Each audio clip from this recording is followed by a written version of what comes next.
From Pacifica, this is Democracy Now! This land is your land, and this land is my land.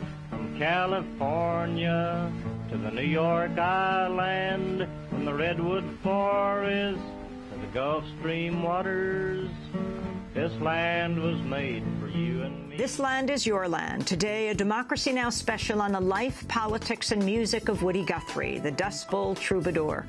Born 100 years ago, on July 14, 1912 in Oklahoma, we'll speak with British protest singer Billy Bragg and Will Kaufman, author of Woody Guthrie, American Radical. History has a habit of repeating itself every now and then, and the songs that he was writing in the 1930s and the 1940s and the 50s can often have an amazing relevance for what's going on now. And I think people, it's about time for people to start listening to Woody Guthrie again.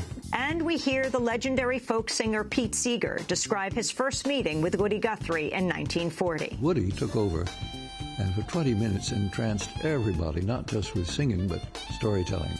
I come from Oklahoma, you know. It's a rich state. You want some oil? Go down the ground. Get you some coal. Get you some oil. If you want lead, we got lead in Oklahoma. Go down the hole and get you some lead. If you want coal, we got coal in Oklahoma. Go down the hole, get you some coal. If you want food, clothes, or groceries, just go in the hole and stay there. Woody Guthrie, all that and more coming up.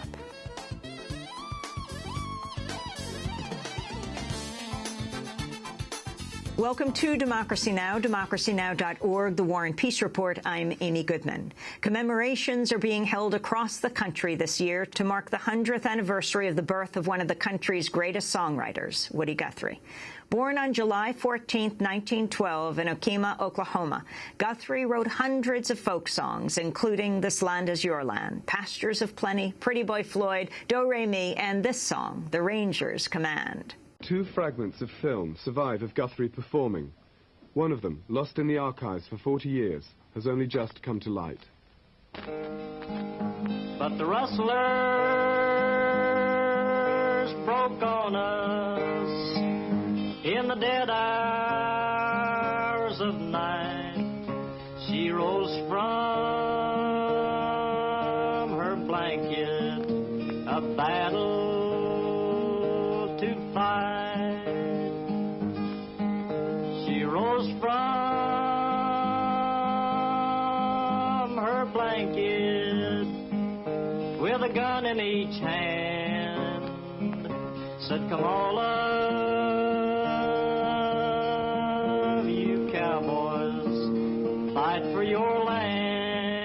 A rare 1945 video recording of Woody Guthrie. Known as the Dust Bowl troubadour, Guthrie became a major influence on countless musicians, including Bob Dylan, Bruce Springsteen, Pete Seeger, and Phil Ochs. While Woody Guthrie is best remembered as a musician, he also had a deeply political side. At the height of McCarthyism, Guthrie spoke out for labor and civil rights and against fascism. He died in 1967 after a long battle with Huntington's disease, but his music lives on.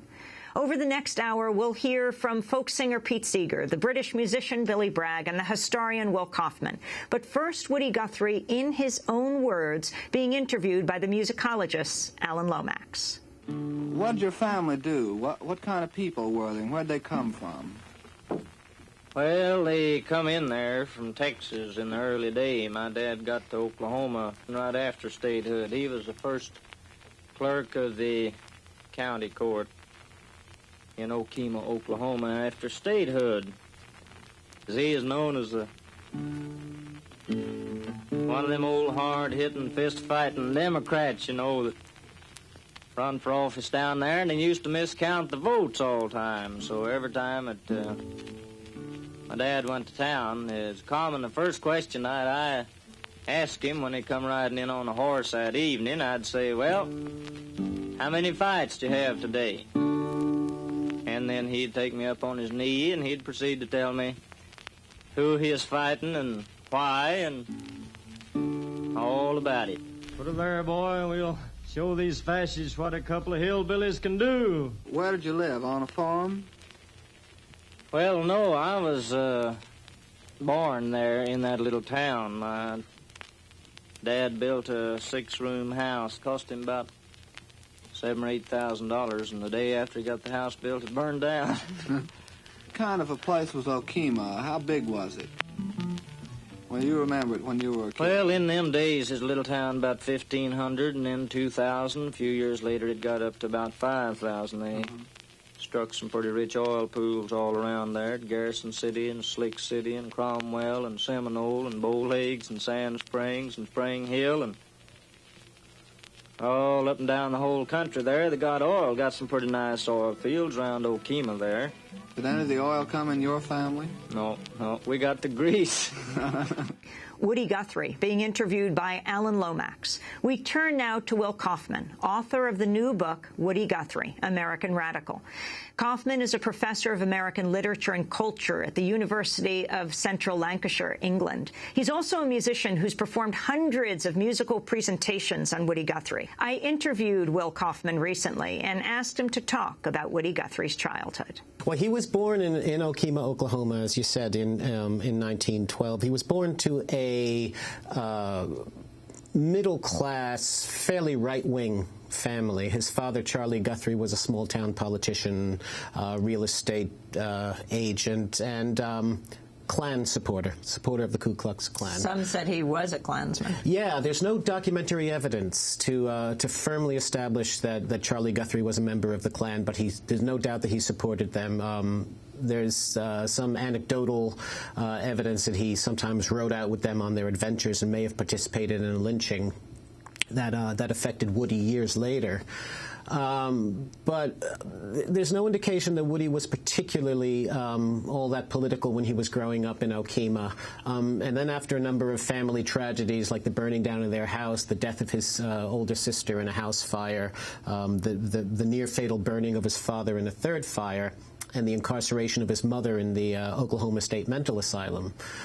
She wasn't crazy. She had the misunderstood and undiagnosed Huntington's disease.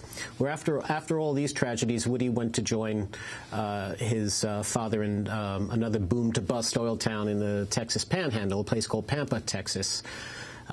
He dropped out of high school after 2 years, became a sign painter, married, had his first 2 children, and then sat there and watched as the Dust Bowl hit the center of the United States, and tens of thousands of square miles of destroyed farmland just wiped out. Woody was there, and he began to write about the dust. Back in 1927, I had a little farm and I called that heaven. Well, the price is up and the rain come down and I hauled my crops all into town. I got the money, bought clothes and groceries, fed the kids and raised a family. Rain quit and the wind got high and a black old dust storm filled the sky, and I swapped my farm for a Ford machine and I poured it full of this gas Eileen and I started rocking and rolling over the mountains out towards the old Peach Bowl. Some of those Dust Bowl ballads come out of really his late teens and early 20s, And then he joined about 500,000 other migrants heading westwards towards California, where they'd heard there was lots of work out there, and of course they were wrong. And it's there in California when Woody gets, he sort of hooks up with the right people, I suppose, and gets involved in the Popular Front out there in California. And this is the beginning of his politicization. As you say, began writing columns for the People's World out there, and in Los Angeles, and got a show on a progressive radio station, KFVD, out in Los Angeles, and begins to circulate around the migrant camps, where the Okies, as they were pejoratively called, were living in old dwellings of tar paper and tin and old packing crates and the bodies of abandoned cars under railroad bridges by the side of rivers and what have you, and getting their heads broken when they dared to organize into unions. And Woody began to witness that and began to write about it. And so he began to see music as a political weapon then. Will Kaufman, talk about 1937, the turning point for Woody Guthrie as he takes on racial issues in this country. Yeah, he arrived in California, I think, with the influence of having grown up in a state dominated by the Klan and grown up in a family that supported the Klan. He wasn't all that racially enlightened when he went out to California. There's evidence in the archives that he would, write these, mock poems about African Americans are bathing on the beach in Santa Monica with the, giving off the Ethiopian smell and with jungle rhythms pounding in their veins, and he'd happily sing songs using the N-word and words like coons and stuff like that, which were part of that white mountain tradition. And so he's on his radio station sometime in 1937, and he announces that he's going to play a song from Uncle Dave Macon on the Grand Ole Opry and Gid Tanner and the Skillet Lickers as well. Recorded it. A lovely song called Run Nigger Run. And he announces it and he plays it. He gets a letter from a member of his listening audience the next day.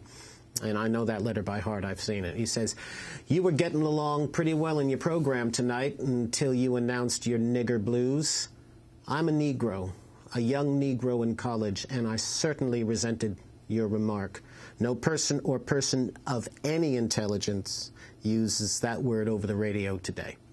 And that letter really hit Woody like a slap in the face. He was mortified. He apologized profusely on the air the next day. He made a big point of dramatically tearing out the song sheet from his notebook and tearing it to shreds and promising he would never use that word again. And as he later said, "I apologize to the Negro people for the frothings that I let slip out of the corners of my mouth." So this is the beginning of his conversion, I suppose, to eventually becoming one of the most ardent champions and activists for racial equality. You mentioned the lynching that occurred a year before he was born that his father may well have been involved with. Yeah. Talk about how it there was about a year before Woody's birth, there was a policeman in Okemah named George Loney who went to the house of a fella named Nelson. Going to arrest him. I think the charge was sheep stealing or something minor like that. And I don't think Nelson was there, but certainly his wife Laura and his 12-year-old son Lawrence and a little baby, they were there. And this policeman was apparently very violent, very threatening, and young Lawrence thought that his mother was in danger, and he grabbed a rifle, shot this policeman in the leg. Policeman bled to death on their front lawn. Lynch mob, first of all, Laura and Lawrence and the baby are brought to the jail near Okemah, and then about a week later, a lynch mob breaks into the jail, drags them to the Canadian River Railroad Bridge just outside of Okemah. Laura was lynched. Lawrence, 13 or 15-year-old boy, was lynched after being sexually humiliated in public, and the baby is left crying by the side of the road. And the citizens of Okemah were so pleased with their handiwork that soon they were selling postcards to commemorate it. And Woody saw that postcard, and he actually wrote a song about that. If you want to hear it, I can do it. He never recorded it.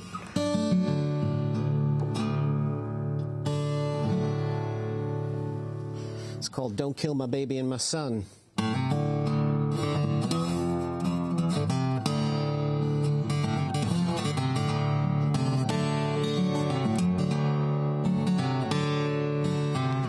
As I walk down that old dark town in the town where I was born, I heard a saddest, lonesome moan that I never heard before.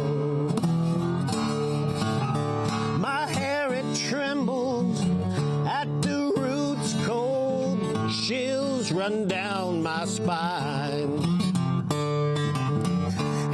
I drew near that jailhouse, I heard this deathly cry. Don't kill my baby and my son. Don't kill my baby and my son.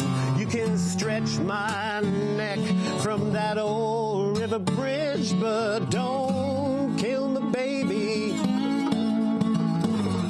and my son. Will Kaufman, author of Woody Guthrie, American Radical. How do you know that melody and that song if Woody Guthrie never recorded it? Yeah, I've seen the words. Woody really didn't write any music. He only wrote lyrics effectively. I mean, I think he wrote one mandolin tune called Woody's Rag or something like that. But effectively, what he would do is, for the most part, he would write lyrics down. And sometimes he would actually say, to be sung to the tune of Streets of Laredo or something, and he would have a folk song in his head, or even a song that like a friend of his, like Leadbelly, wrote. He didn't really care, he'd steal music, right and left, and admit it. So for that one in particular, for instance, you could tell, if you know the American traditional folk repertoire, you could tell sometimes what song he had as a pattern in his head, and I could tell by reading the lyrics that he had the old tune Wild Bill Jones in his head, so I just put it to Wild Bill Jones. In 1940, Woody Guthrie moves to New York. Right. Why? He moves to New York because he has been involved in the labor struggles in the Californian fields, in Kern County in particular, Madera County. Kern County mostly. And, well, there were quite a few defeats in the Californian fields at that point. And he befriended Will Geer, who people may know later on. He was the actor who played Grandpa Walton in the Waltons. Well, he was a very good friend of Woody Guthrie and John Steinbeck, political activist, communist activist. And Geer was going to New York to star in Tobacco Road, a Broadway version of Tobacco Road, and suggested to Woody, look, why don't you come out? Why don't you come out to New York? There's a lot going on there. And so Woody deposited his long-suffering family in Texas, back in Pampa, and hitchhiked to New York in 1940. And that's really was the only permanent home that he had for the rest of his life would have been New York City. And talk about what being in New York meant for him. Who did he meet? What was he singing? Well, he was singing some interesting songs. First of all, he was writing some interesting songs because as he was hitchhiking north and east out of Texas in that bitter cold New Year of 1940, all he's hearing on the radio is Kate Smith singing Irving Berlin's "God Bless America," and that was the big hit of the year. And Woody hated that song.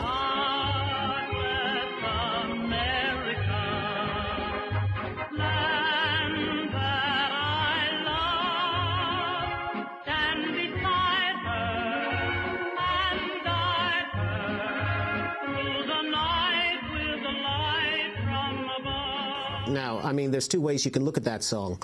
You can look at God Bless America, written by Irving Berlin. All right, it's the fearful prayer almost of a European Jewish immigrant to the United States who's nervously watching the rise of fascism in Europe and praying that it won't happen over here. He actually wrote it back in 1917 and put it away. But, looking at Hitler across the sea, he's maybe thinking it's time for that song to be resurrected. So that's a charitable way of looking at it. It's not bombastic, it's not patriotic, it's fearful. And it's hopeful. That's not the way Woody saw it. Woody saw it as a strident, jingoistic, complacent, tub-thumping anthem to American greatness. And now he'd just come from the Dust Bowl. He'd just come from the barbed wire gates of California's Eden. There, he'd seen the Hoovervilles. He'd seen the bread lines. He'd seen labor activists getting their head busted. And so he's thinking, what, God bless him, what America, is Kate Smith singing of? So he sits down and writes a song in response to Irving Berlin, and he calls it God Blessed America for Me. And later on, he decides to come back to that song and change the title, change the verses, change the refrain, and it becomes This Land Was Made for You and Me. And then he puts it away. So that's one of the songs he was writing in 1940. I roamed and rambled, and I followed my footsteps, the sparkling sands of her diamond deserts. All around me, a voice was a-sounding, this land was made for you and me. There was a big high wall there that tried to stop me.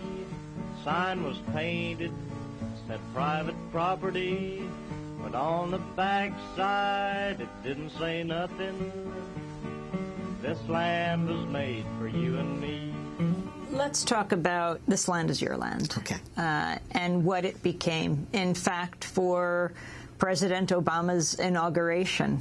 Yeah. I think probably the biggest audience, single audience ever to hear that song was the inaugural concert for Barack Obama, where Bruce Springsteen and Pete Seeger sang the restored version. Because, you see, This Land Is Your Land has an interesting history. It starts off as God Blessed America for Me. And it contains a couple of killer anti-capitalist verses that I don't remember singing in school, you know? And three of those verses were the ones that, I mean, one verse, Woody recorded one verse, I believe, in an unreleased version about excoriating private property.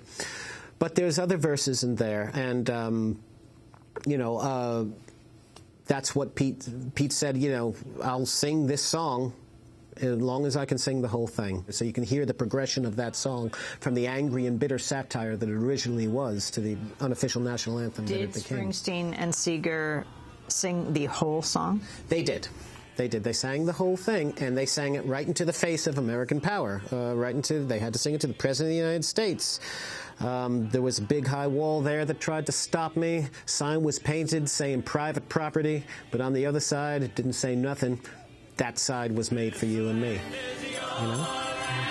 Big audience for that.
City, by the shadow of the steeple,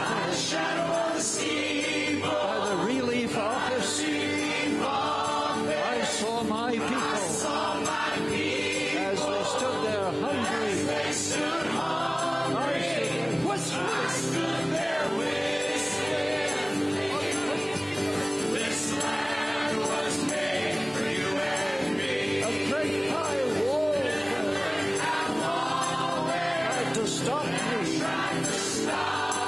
Great big sign there. Private property. On the other side, it didn't say nothing. That side was made for you and me.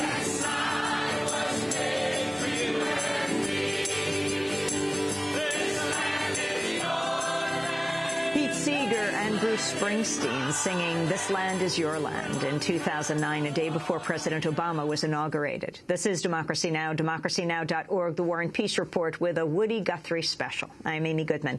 Woody Guthrie was born 100 years ago on July 14, 1912. We're continuing our conversation with Will Kaufman, author of Woody Guthrie, American Radical. I asked him to talk more about Guthrie's move east in 1940. He gets to New York. Will Geer is putting on organizing a concert, a benefit concert for the John Steinbeck Agricultural Committee. Which is what? The Steinbeck Committee to aid agricultural migrants. It was a benefit, a fundraising organization that was just raising money for the migrants, for the Dust Bowl migrants out in California. Steinbeck didn't have anything to do with it except lending his name. Of course, he wrote the Grapes of Wrath, of course, yeah, and became a friend of Woody Guthrie's there in California. So Woody said, "Yeah, of course I'll sign up to that." And so Will Geer has, for this New York concert, he has a roster of some of the top up-and-coming political folk singers there. Also, Alan Lomax, who's probably one of the most important figures there. He's the archivist of American folk song at the Library of Congress, and also a musicologist, folk song collector, like his certainly more conservative father, John Lomax, was. And so Alan Lomax also had gathered around him a number of important folk singers. Young Pete Seeger, Harvard dropout, Lee Hayes from the Commonwealth College, Leadbelly, Hootie Ledbetter, Josh White, other black musicians from the Piedmont. And so that is the concert in which, when Woody Guthrie first meets Pete Seeger, Lomax later said, "Go back to that night when Woody first met Pete, and you can date the renaissance of American folk music to that night." You know. Will Kaufman is author of American Radical. During an interview on Democracy Now!, the legendary folk singer Pete Seeger talked about Alan Lomax and Woody Guthrie. Well, Alan got me started and many others. He's the man who told Woody Guthrie, says, "Woody Guthrie, your mission in life is to write songs. Don't let anything distract you. You're like the people who wrote the ballads of Robin Hood and the ballad of Jesse James. You keep writing ballads as long as you can." And Woody took it to heart. He wasn't a good husband. He was always running off. But he wrote songs, as you know. Do you remember when you first met Woody Guthrie? Oh, yeah. I'll never forget it. It was a benefit concert for California agricultural workers on Broadway. At midnight, Burl Ives was there, the Golden Gate Quartet, Josh White, Leadbelly, Margot Mayo's square dance group with my wife dancing in it. I sang one song very amateurishly and retired in confusion to a smattering of polite applause. But Woody took over and for 20 minutes entranced everybody, not just with singing, but storytelling. "I come from Oklahoma, you know. It's a rich state. You want some oil? Go down the ground. Get you some coal. Get you some oil. If you want lead, we got lead in Oklahoma. Go down a hole and get you some lead. If you want coal, we got coal in Oklahoma. Go down the hole, get you some coal. If you want food, clothes, or groceries, just go in the hole and stay there." Then he'd sing a song. In 1940, Woody Guthrie appeared on a New York radio program featuring the folk singer Leadbelly. Good afternoon. Your municipal station presents another in the series, Folk Songs of America, featuring that great Negro folk singer of Louisiana, Hootie Ledbetter, better known to you as Leadbelly. And Leadbelly has as his guest today the dustiest dust bowler of them all, Woody Guthrie of Oklahoma.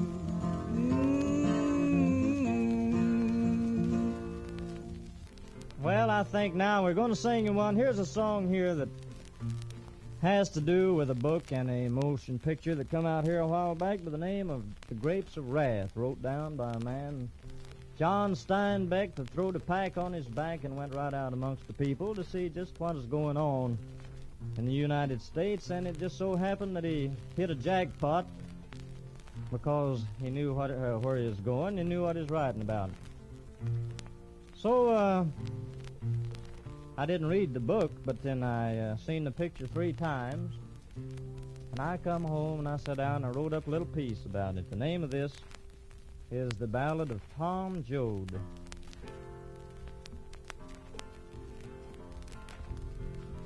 Tom Joad got out of that old McAllister pen. There he got his parole after 4 long years on a man-killing charge. Tom Joad come a-walking down the road, poor boy. Tom Joad come a-walking down the road. It was there he found him a truck-driving man. There he got him a ride. Said, I just gotta loose from the old penitentiary. Charge called homicide. Poor boy, it was a charge called homicide. Woody Guthrie performing on the radio in 1940. That same year, he formed the Almanac Singers with Pete Seeger and others. I asked Will Kaufman, author of Woody Guthrie, American Radical, to talk about the significance of the group. The Almanac Singers were really spearheaded by Pete Seeger and Millard Lample and Lee Hayes, and it had various personnel in this band. They were really wanted to form, I guess, what would have been the first self-consciously proletarian, progressive music group in America, group of singers. The idea was using song as a means of championing the union movement and the anti-intervention movement until, of course, the war starts, and then they do their flip-flop and go from being anti-interventionists into war champions. They didn't last very long. They're dissolved. They're broken up by about 1942, but they wrote quite a few songs which were sort of the prototype for many of the political folk groups that followed, including the Weavers, which in a sense grows out of the Almanac Singers, and some of the same people who are in that group become the Weavers as well. Paul Robeson. When did Woody Guthrie meet Paul Robeson, the famous singer, actor, dogged by the U.S. government, by the FBI? They took back his passport. Yeah. He would have, I guess it would have been around in the late 40s when he actually met Robeson, because both of them were on the board of People's Songs, which was an organization started by Pete Seeger as a means, again, of energizing the union movement through song. And he admired Paul Robeson very much. I don't believe he ever sang with them. I saw one letter in which he mentions having met him. But he certainly supported him, and he was there, of course, during these the Peekskill riots of 1949. We'll talk about the Peekskill riots, exactly what happened. Okay. 1949, late August, early September of 1949, the Civil Rights Congress, through People's Songs, got Paul Robeson to agree to sing a benefit concert at the golfing grounds up in, or the Lakeland picnic area up in Peekskill, Westchester County. And before Robeson even got to the grounds, he never even made it to the grounds, because for the whole previous week, the Peekskill Evening Star and other local newspapers and the Ku Klux Klan and other right-wing organizations were firing up the populace to prevent Robeson and to prevent his followers from coming to Peekskill. Robeson, there was all this Robeson, Jew-loving commie kind of stuff like that, because Robeson had declared, his crime was declaring in the midst of the Cold War that no African American would voluntarily go to war with the Soviet Union. He'd been to the Soviet Union. He said he was treated with more respect there than he was ever treated in the United States. And for that heresy, he was met with a burning cross on the hills above Peekskill, which kind of proved his point. And so he never made it to the grounds there, but the concert goers did. They were on the grounds there, and they were met by massed gangs of men and women and teenagers hurling rocks and abuse and beating them up with fence posts and baseball bats and destroying the grounds and what have you. And so Robeson is not able to sing at Peekskill that week. but he makes a declaration. He says, "I don't get scared when fascism comes near, like it has at Peekskill." And he says, "I'm going to come back in a week, and I'm going to sing this concert." And in the intervening week, they amass between 20 and 30,000 supporters to protect Robeson and to protect the concert goers, and they make it into the grounds. He sings the concert. He's buzzed by police helicopters, FBI helicopters, who try to destroy the sound, but he sings the concert. And then there's no violence on the grounds, but the concert goers, as they're leaving, they're directed deliberately into an ambush road by the Westchester County Police, and all along the road there are gangs of teenagers and mostly young people with rocks and boulders piled high at periodic staging posts along the road, all the way towards the Bronx, on bridges overhead, and they are destroying the cars. They're throwing boulders through the windows. Glass is shattering. Hundreds of people are getting injured. Pete Seeger was there. He recalled what it was like to have his car surrounded by mobs rock back and forth. He's got, even now, embedded into his chimney breast in his home up in Beacon, New York, a huge boulder which had crashed through the windscreen and almost killed his young son, Danny. And this is collusion between the Westchester County Police and the Ku Klux Klan and the gangs and the newspapers and what have you. And Woody Guthrie was there. He is.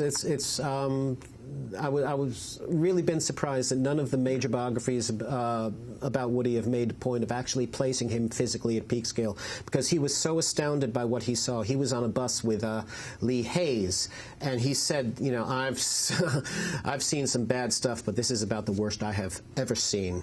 And Lee Hayes remembered that Woody was leading these frightened people in the bus. He was leading them in singing songs like, takes a worried man to sing a worried song. I'm worried now, but I won't be worried long. And he's got really good attitude to him. He's making, quite brave jokes like, anybody got a rock? There's a window what needs to be opened back here, things like that. And at one point, Hayes remembered that Woody pinned up a shirt against the window to stop the glass from breaking inwards. And he said, wouldn't you know it? Woody pinned up a red shirt, And Woody was so astounded by what he saw in the space of a month. He wrote like 25 songs about Peekskill that he never recorded. He put them into a makeshift little collection of songs called Peekskill Songs. He never recorded any of them, but Billy Bragg, the English radical folk singer, about 20 years ago, Nora Guthrie, Woody's daughter, who presided over the archives, began inviting contemporary musicians in to put some of her dad's lyrics to music. And one of these that Billy Bragg put to music didn't end up on the double album that came out of there, Mermaid Avenue, it was called, that he did with Wilco. But they did record it. It didn't end up in the final track, but it's one of Woody's great odes to Paul Robeson and what happened at Peekskill.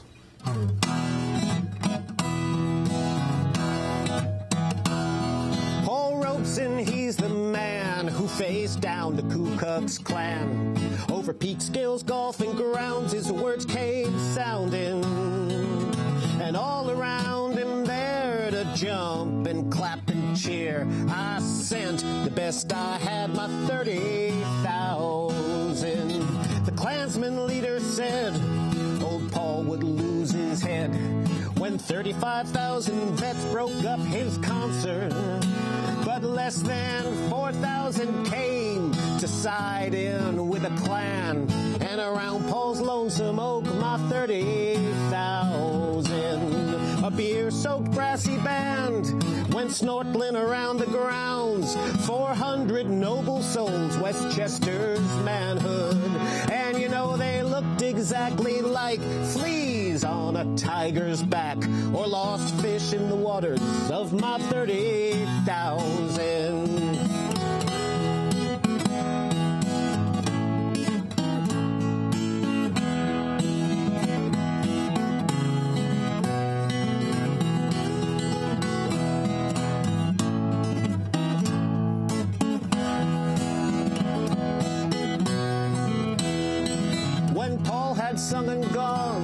mothers and babies going home. Cops came with guns and clubs, and they clubbed and beat 'em. Well, I would hate to be a cop caught with a bloody stick, 'cause you can't bash the brains of 30,000. Each eye you tried to gouge, each skull you tried to crack, has got 1,000 friends all along this green grass.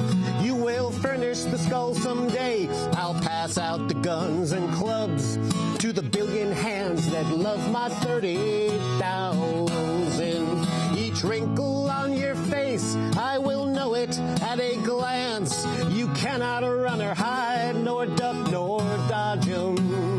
And your carcass and your deeds will fertilize the seeds of the ones who stood to guard my 30,000.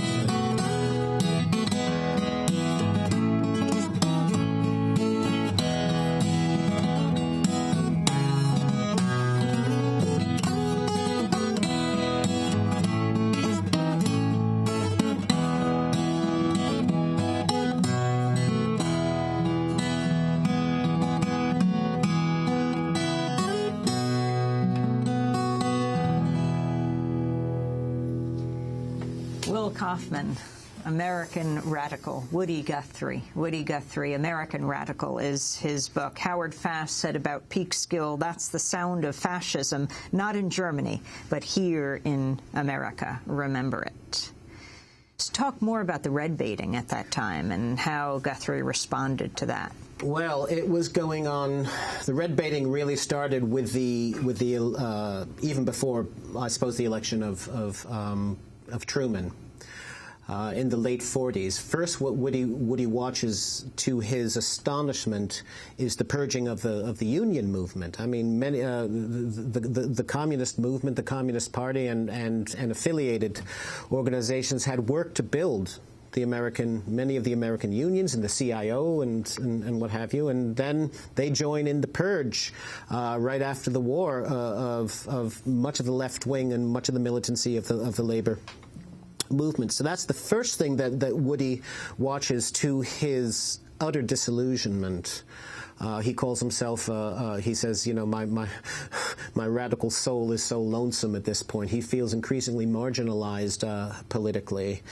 And then, of course, with the Cold War and the Truman Doctrine about containing communism in Greece, Woody writes songs against Truman, writes songs expressing his astonishment that Britain and the United States could support the Greek monarchy against the workers rising there, and just sees not only the labor movement and the union movement becoming increasingly the fangs drawn out of it, but then elsewhere in the wider culture, where basically McCarthyism takes hold. He sees Hans Eisler being deported and writes a song about that, expressing his fears about what life in a McCarthy-dominated America might be like. But then something happens. His Huntington's disease kicks in seriously about 1952, and so he is increasingly immobilized. Increasingly, his behavior is increasingly more erratic, and he finds that he has difficulty writing. He can't speak as well. He can't. He gets increasing bodily a lack of coordination, and he sort of drops out after 1952, 1953. He's sort of becoming less and less of a public figure at that point.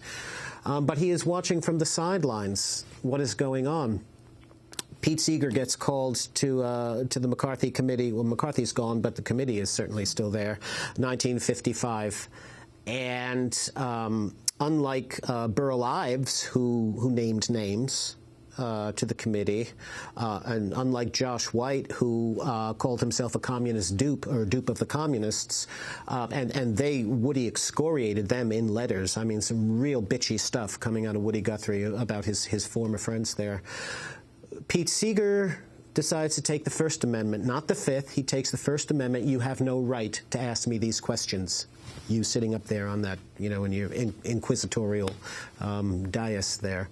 And so he gets slapped with a contempt of Congress citation, and he's convicted, and he's looking at 10 years in jail. And it's not until 1961 that his conviction is overturned on a technicality. It got nothing to do with immoral standing. In fact, ironically, the judge who overturned it was Julius Kaufman, who sent the Rosenbergs to the chair. Not so far away from where he was at Sing Sing. That's right. In Ossining, New York. That's right, yeah. So Woody is certainly aware of the McCarthy Committee. He knew that he was on a number of lists because he was mentioned a few times in HUAC testimony. He was named a few times. And he'd say, you know, thank God I'm on these lists. I mean, there'd be something wrong if I wasn't on McCarthy's list, you know, things like that. You mentioned that Pete Seeger went before HUAC, the House Un-American Activities Committee. Guthrie was never called before it, but he did write an impassioned defense of Pete Seeger. Yeah, it's one of the most heartbreaking things to read that I came across in the archives. It's a letter that he wrote to Pete Seeger, and Woody's one of the symptoms of Huntington's disease is that it has an incredible impact upon one's sense of language, sentence construction, spelling, wordplay, whatever. His biographer, Joe Klein, calls it linguistic anarchy. And so he wrote a very moving letter to Pete Seeger, basically saying, look, Pete, I hear you're not going to have, you may not have to go to jail now, and that's great, but I've never heard you say one evil or hateful or dangerous thing, and these people on this un-American committee are the most un-Americanistic people I've ever heard of, and stuff like that. So would you like to read the letter? Yeah, when he's talking about Harold Leventhal, his manager, Harold Leventhal, or Hal, and Fred Hellerman of the Weavers, who came to visit Woody in hospital. And Woody wrote to Seeger. He says, Hal and Freddie told me when they visited me here a few little weeks ago how you might not have to go to jail for another 2 or more years for refusing to testify before my un-American committee. They're all a big bunch of the very un-Americanistic people I ever did hear of. To me, you're just another good martyr, Pete, over on my side of God's eternal love, since I never did ever even hear you speak out, act out, nor so much as even breathe out one little breath of hateful hatreds of no earthly sort. My crazy committee to me are always my very worst sorts of haters, always, anyways. That was the letter that Woody Guthrie wrote in defense of Pete Seeger before HUAC, the House Un-American Activities Committee. What did Woody Guthrie himself feel were his most important achievements? He would say, as he did say, just telling the stories of people who he encountered and putting their stories to music. He often said, "Yeah, I haven't written an original word in my life. Everything I write down is something I heard from you out there, and I'm just telling you something you already know." So he would say that he used music as a means of telling stories that otherwise would not get told from people who would not be heard otherwise. And as far as he was concerned, that was his life's mission. Will Kaufman, author of Woody Guthrie, American Radical. This is Democracy Now!, democracynow.org, The War and Peace Report. I'm Amy Goodman. As we continue our Woody Guthrie special, we turn to the British rocker and activist Billy Bragg. In 1998 and 2000, Bragg participated in 2 well-known albums paying tribute to Woody Guthrie. On Mermaid Avenue, Volumes 1 and 2, Billy Bragg composed music for lyrics written by Woody Guthrie and performed many of the songs alongside the album's other main contributor, the band Wilco. I asked Billy Bragg to talk about how the project came about. About 20 years ago it was now, I did a show here in New York City in Central Park with Pete Seeger to celebrate Woody's what would have been Woody's 80th birthday in 1992. And I met his daughter, Nora, and she told me that in the Woody Guthrie archive they had lyrics of songs that Woody had written during his lifetime, which, although Woody had written lyrics and music, he'd actually kept the tunes in his head. He couldn't write music notation. Now, I can't do that. I don't write music notation. So I understood where he was coming from. And she invited me to come and look at some of these lyrics with a view to writing some new tunes, to give them life. really. And I was a bit sceptical about this. I think I might have said to her something like, surely this is Bob Dylan's job, not mine. But she felt that she needed someone both from a different generation and also from perhaps, you know, another culture, to be able to step back a little bit from Woody rather than someone who grew up singing This Land Is Your Land. And she saw a link, and there is a link with myself and Woody. You know, Joe Strummer of The Clash, one of my heroes, was a huge Woody Guthrie fan. In fact, he used to call himself Woody before he called himself Joe Strummer. You know, obviously Dylan, another huge influence on me, was hugely influenced by Woody.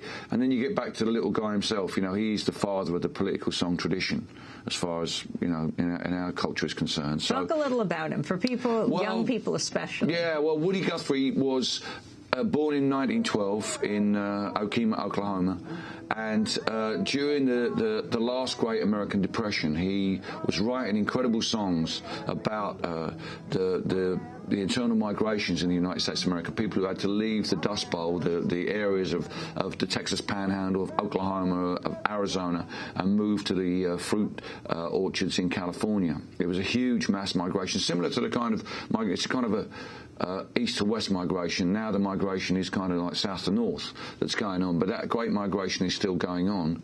And Woody wrote these incredible songs and eventually ended up coming to New York City in 1940. He lived out in Coney Island. And although he himself never really had, during his lifetime, had a career in which he, you know, anything like mine, you know, he never did gigs, he never went on tour, he never sold T-shirts, he barely made records. The people around him, people like Pete Seeger and the Weavers, were singing his songs and popularising his songs. And this was particularly during the 1960s and the folk revival. And people like Bob Dylan, you know, had heard legend of this guy Woody Guthrie. It was almost like perhaps he might not exist. He might just be, you know, like Johnny Appleseed. People did think in the 60s that did he exist, but he did exist, and he was infirm. He was suffering from a terrible degenerative disease called Huntington's disease, and he was in the Brooklyn Hospital here in New York. Dylan saw him before he died. He died in 1967. But his legacy was to write the, I suppose, what you might call the founding songs of political pop, you know. And I would argue that he was the first alternative musician. He wrote his most famous song, This Land Is Your Land, as an alternative to the #1 hit single on jukeboxes in 1940 when he was hitchhiking to New York. Every time he went and stopped in a bar, someone would put this song on the jukebox, and it was Irving Berlin's God Bless America, and he hated it. It was like, how can you say that about this, you know, because it was still the Depression. In the 1940s, the Depression hadn't ended in the United States of America. It was only the Second World War that really ended the Depression. And he sat down, he wrote this song called God Bless America for You and Me, and which later became This Land Was Made for You and Me. So Woody was the first punk rocker and the last Elizabethan balladeer. He was many, many things, Woody. So talk about some of the lyrics that you found. The album that we made, Mermaid Avenue, in myself and Wilco in the late 90s, we actually recorded a lot more material that was never been released. And next year we're hoping to release that, our full, whole third album, another 16, 17 track stuff. But Woody's original songs, the songs that he wrote back in the 1930s, you know, I mean, the one I'm going to play for you now, which is one of his classic songs, with its images of people losing their houses to the banks, of gamblers on the stock markets making millions when ordinary working people can't afford to make ends meet, and of people dying for want of proper free health care. You know, this song could have been written any time in the last 5 years, really, here in the United States of America. Actually, this song is over 70 years old. It's called I Ain't Got No Home in This World Anymore.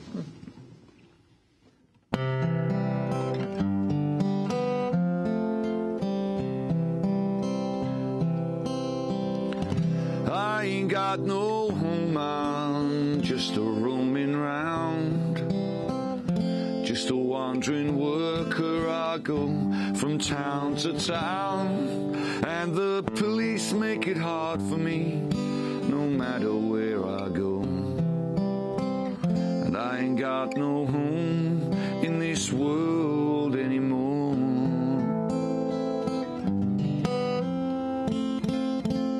No, I ain't got no home in this world anymore. My brother brothers and my sisters are stranded on this road, long and dusty road that 1,000,000 feet have trod. Now the rich man took my home and drove me from my door, and I ain't got no home in this world anymore.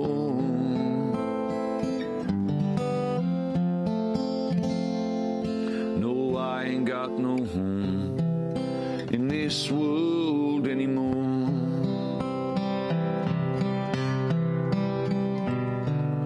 I was farming on the shares, and always I was poor. My crops are laid into the banker's store, and my wife took down and died all on the cabin floor. And I ain't got no home in this world anymore.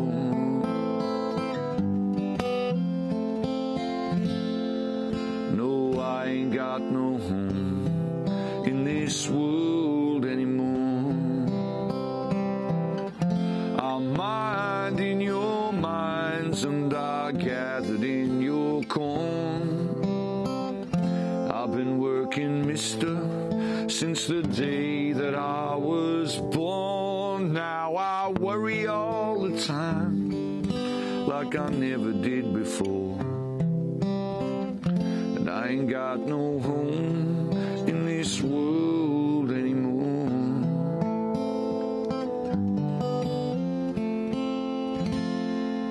No, I ain't got no home in this world anymore. Now as I look around, it's mighty plain to see this world is such a strange and a funny place to be, where the gambling man is rich while the working man is poor. And I ain't got no home in this world anymore.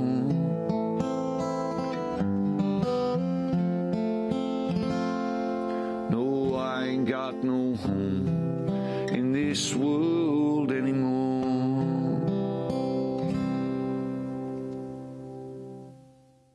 The British singer and activist Billy Bragg covering Woody Guthrie's song, I Ain't Got No Home in This World Anymore. Woody Guthrie was born 100 years ago on July 14th, 1912. That does it for our show. If you'd like a copy of the broadcast, you can go to our website at democracynow.org. Democracy Now! Is produced by Mike Burke, Renee Felsar and Mate, Nermeen Sheikh, Steve Martinez, Sam Alkoff, Hani Massoud, Rabbi Karen, Dina Guzder, Amy Littlefield, Mike DeFilippo, Miguel Naguer, engineers. Special thanks to Becca Staley, Julie Crosby, Hugh Grant, Jessica Lee, John Wallach, Vesta Godars, and Peter Curries. And to our camera crew, John Randolph, Kieran, Krug Meadows, Rock Campenny, and Carlo DeJesus. And we end today's show with more music from Woody Guthrie. I'm Amy Goodman. Thanks so much for joining us. The church houses were jammed and packed. People was sitting from front to the back. It was so dusty, the preacher couldn't read his text. So he folded his specs and he took up collections. Said, so long, it's been good to know you. So long, been good to know you. So long, it's been good to know you. This dusty old dust is rolling me home. Gotta be drifting